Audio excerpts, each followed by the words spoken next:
I am Congresswoman Linda Sanchez, and I want to thank everybody for being here today. And I am especially pleased to be joined by my good friends and colleagues to introduce the Strengthening Social Security Act of 2016.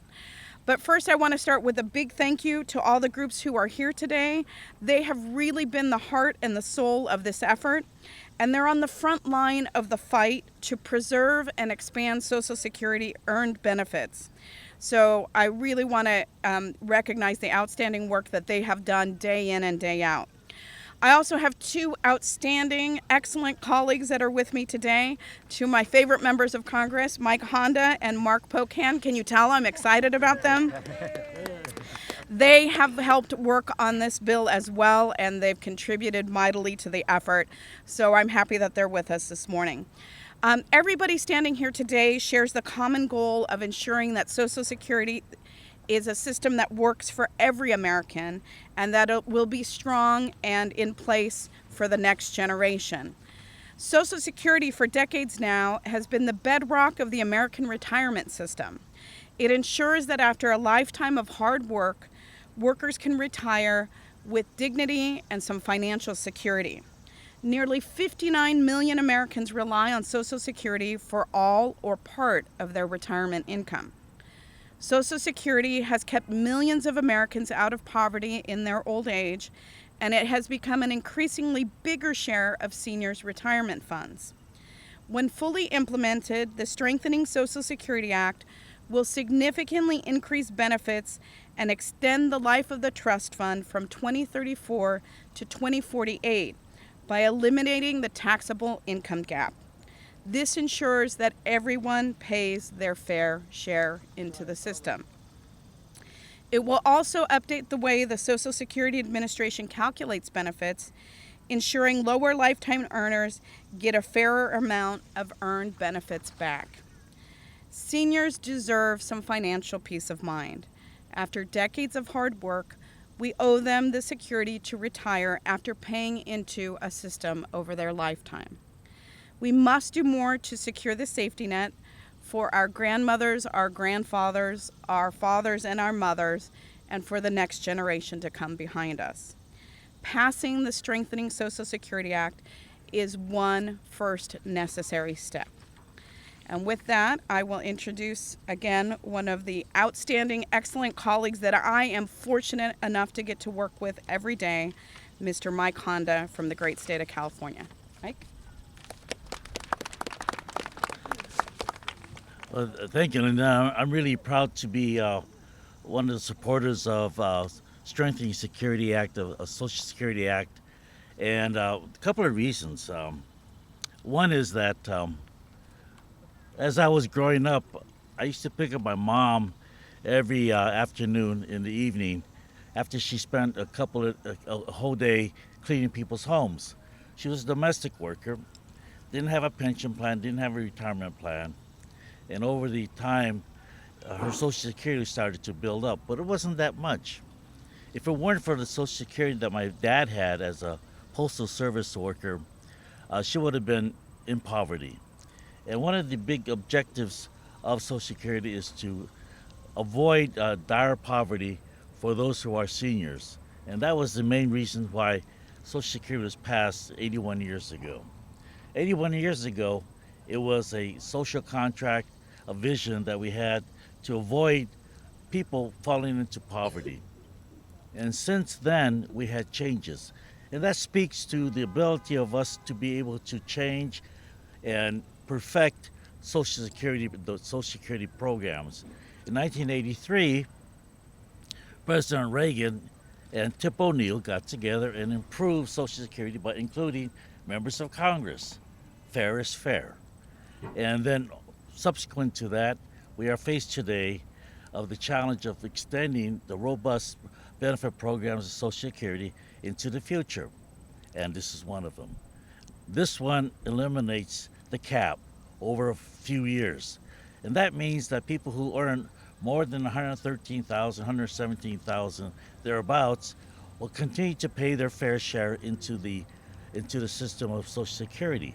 That's only fair. That's what this country is all about. And everybody ought to pay their fair share.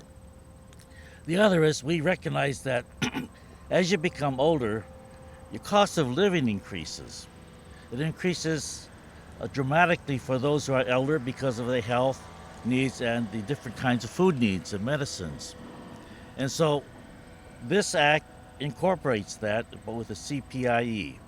And that says that there will be a cost of living increase because you're getting older, and we recognize that your costs are going to increase. Now, these kinds of changes will take us into the future. It tells us that if we pass this, we have great faith in the way Social Security is operating. We also have a great faith that when we run into challenges, that we're able to face that challenge and make it better and increase it into the future. So I'm very proud to be part of this movement, and also very proud that we make that effort to make sure that folks who are becoming older will be able to retire in dignity like my mom, that she wouldn't have the fear of having to live outside her own home, partly because she has family. But there are many elderly in this country that have no family, and this is the reason why the Strengthening Security Act needs to be passed and needs to be a reality. Thank you.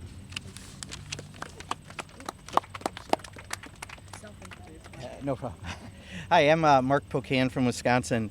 I want to thank Representative Sanchez for organizing this, Representative Honda for being here, and the groups that are here to help us talk about the need to truly protect and strengthen Social Security. I think you hear that a lot from people in this town, people who want to come and work in this town. The problem is a lot of them, when they use those words, they mean some privatizing risky scheme that could potentially provide less resources for people who actually need it when they are able to retire. And I just want to focus, if I can, on that protect and strengthen part. The protect part is we're making sure that you're going to have funding into the future for Social Security by dealing with the cap. And it's something I think that's long overdue, and people think makes a lot of sense to do that and to put it into place. But more important, I think, is the strengthening Social Security part. And let me talk about it from a very personal way. I grew up in a lower middle class family. I have an 87-year-old mother, and I've been dealing with her. In the last year, she's moved into senior housing after spending nearly 60 years in her own home that she's lived in. And I'm dealing with a lot of the seniors there right now on a variety of issues. I, on the floor of Congress last session, listed all the bills that she had and what she got from Social Security. And she got a little over $1,100 a month. And at the time, she still owned her home. She owned a 1999 car, so she still had that. But when you looked and added up all the bills, they definitely went more than $1,101. When you look at the number of people who live on Social Security, who live largely on Social Security, it really is a matter of life or death, or the cutting of pills and the rest. And it makes so much sense when you look at where she's at now, not having that 1999 car. Gas as a factor for determining Social Security increases doesn't mean nearly as much as medicine, when she might spend $300 on eye drops alone in a given month. So having this factor in here makes it so that seniors can actually get that boost they need to live, and to actually put the additional resources in to make sure the program's here to last for a long, long time. That's why this bill is so very important, and I want to thank everyone for being a part of it. And I get the great pleasure of now introducing one of our advocates here, Nancy Altman, who's the co-founder, or the founding co-director, of Social Security Works, and the chair of the Strengthening Social Security Coalition. Nancy? Nancy. Thank you. 81 years ago, when Franklin Roosevelt signed the Social Security Act into law, he described it as a cornerstone on which to build, by no means complete. Past generations have built on that cornerstone. Our coalition, which includes over 350 national and state organizations representing more than 50 million Americans, applaud Representative Sanchez, Representative Honda, Representative Pocan, and the others who have co-sponsored this legislation on building on this legacy.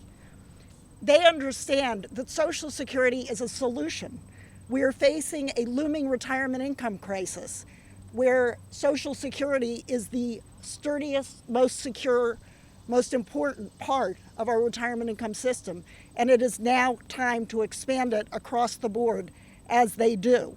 It's also a solution to our perilous growth in in income and wealth inequality, and they appropriately ask the wealthiest among us to pay their fair share.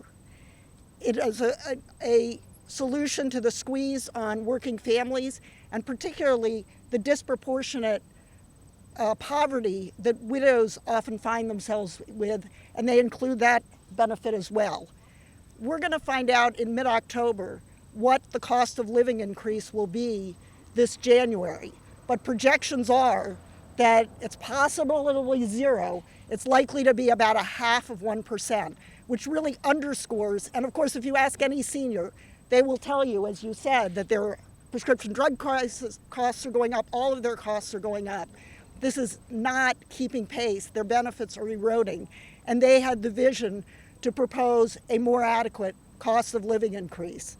So for all these reasons, our coalition really is grateful. In fact, the American people may not all know your names, but the American people owe a huge debt of gratitude to you. Thank you. And now I want to introduce a colleague, a member of the coalition, as someone who's been working his whole life for seniors, Rich Fiesta with the Alliance for Retired Americans. Thank you. Thank you. Thank you, Nancy. And on behalf of the Alliance for Retired Americans and our 4 million plus members, we want to enthusiastically endorse the Strengthened Social Security Act. And with leaders like Representatives Sanchez, Honda, and Pocan, we're confident that if not this Congress, the next Congress, this bill can become law because it's what the American people want. Over time and over time again, people know that Social Security is the bedrock of our economic security.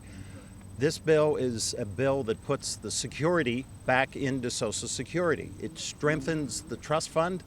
That's a secure thing for another 15 to 20 years. And more importantly, it gives beneficiaries, people who have earned benefits through their working lives, better benefits, so we can show the privatizers and the cutters that you can strengthen and expand Social Security without hurting retirees, widows and widowers, and dependent children who may have lost a parent during work. So we are very proud to support this bill. And now I'd like to introduce one of our members who has directly benefited from Social Security from her childhood, Diane Fleming, who lives right here in Washington, D.C.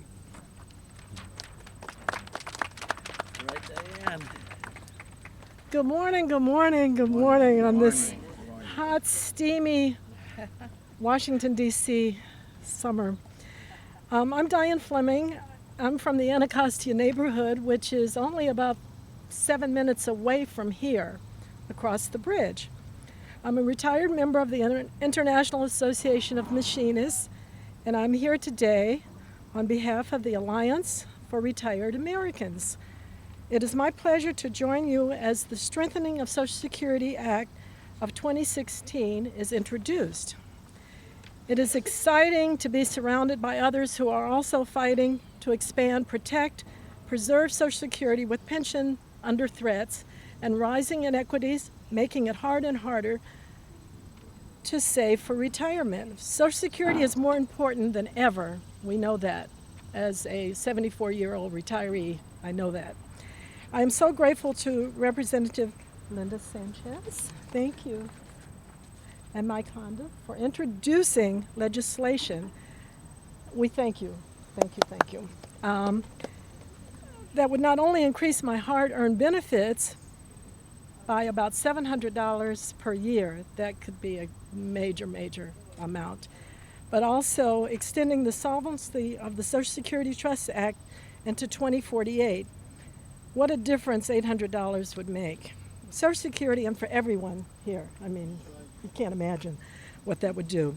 Social Security has been a lifetime for me, and I know as I speak for millions of seniors when I say that. My father died when I was 3. My sister was just an infant, but thanks to Social Security survivor benefits, my family was able to make ends meet and stay together. As an adult, I worked for United Airlines for 39 years as a reservation agent and ticket sales. But when the airline went bankrupt, I lost much of my pension.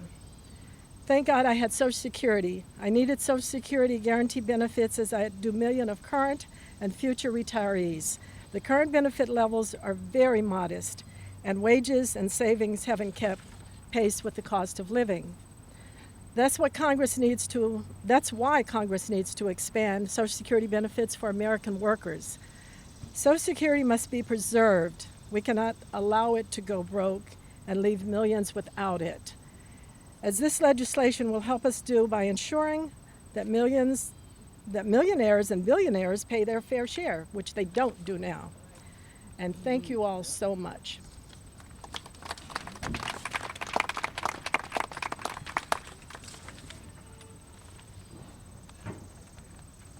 Good morning, everybody. I'm Terry ONeill. I'm the president of the National Organization for Women.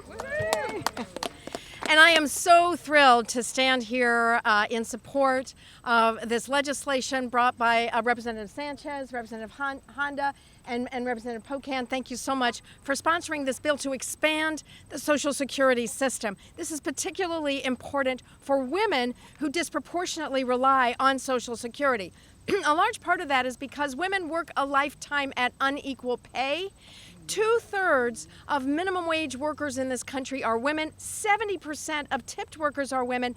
And these are jobs that almost never have pensions attached to them, almost never have retirement savings accounts attached to them, very rarely even have health benefits paid by the employer. As a result of which, as women move into their retirement years, they are almost exclusively reliant on Social Security for their monthly income. In fact, over half of African American women over the age of 75, that's a young age nowadays, rely on Social Security for 100% of their monthly income. Nancy said we have a retirement income crisis in this country. Women are feeling that enormously. This bill will expand the benefits under Social Security, very disproportionately helping women, and it will also reinforce the resources for the system by requiring the wealthiest to do something simple: pay their fair share. So thank you very much, and now it is my great pleasure to introduce a person who probably knows more about Social Security than anyone in Washington. He's the president of the National Committee to Preserve Social Security and Medicare, Max Richmond.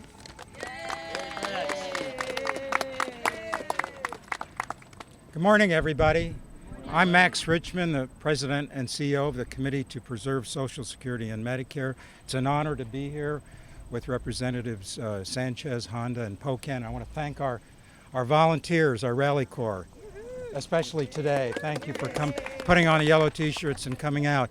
This bill that we enthusiastically endorse is timely and it's critical. And I know this not from reading a memo or a white paper. I've been doing town hall meetings, participating in town hall meetings around the country all year with members of Congress and candidates. The number one question: why is Washington taking away our COLA? That's the way it's looked at. Why is Washington taking away our COLA? Seniors know they have been affected by inflation. The things that they need, the goods and services that seniors need, that price has gone up, and it's not being reflected in the cost of living adjustment. And that needs to be fixed. This bill fixes it. The number two question is, why is there a cap on wages subject to the payroll tax? $118,500, after that, no more payroll tax.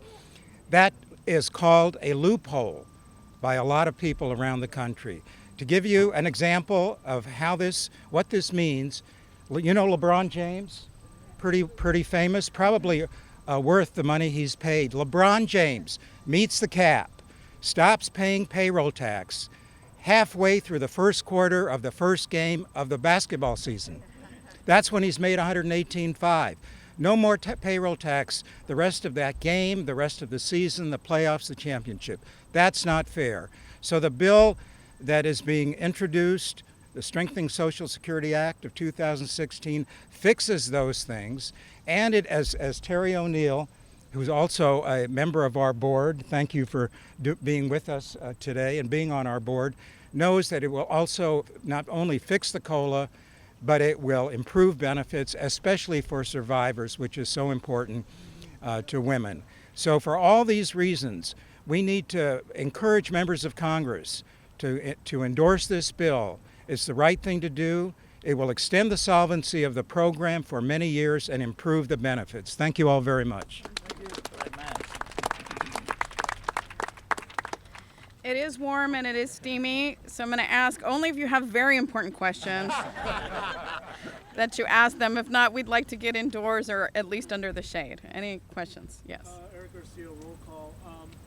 What all three of you make with the fact, and in general, what do you make with the fact that this is that just a few years ago, the president, since the Bulls Commission, which talked about raising Social Security age to 67, now Hillary Clinton, Bernie Sanders, almost everybody on the Democratic side, numerous Democratic candidates are now endorsing Social Security. What do you say? What do you think that means for the likelihood that this will be passed? Well, we think that this is a common sense way to extend the solvency of Social Security and to increase benefits so that we don't have to keep increasing the age at which you can get them. And it does it in a very simple way, which is, I think Max illustrated that beautifully. Professional basketball player, after they meet the cap, the rest of the season they don't pay into that system. If we only remove that cap, we can strengthen and preserve Social Security for the next generation, and then we don't necessarily have to look at proposals like increasing the age at which you qualify for it. So, Linda, can I say something? yes, Max, please. I would say two reasons. People in Congress and people running for Congress, running for president, have felt the heat and are seeing the light.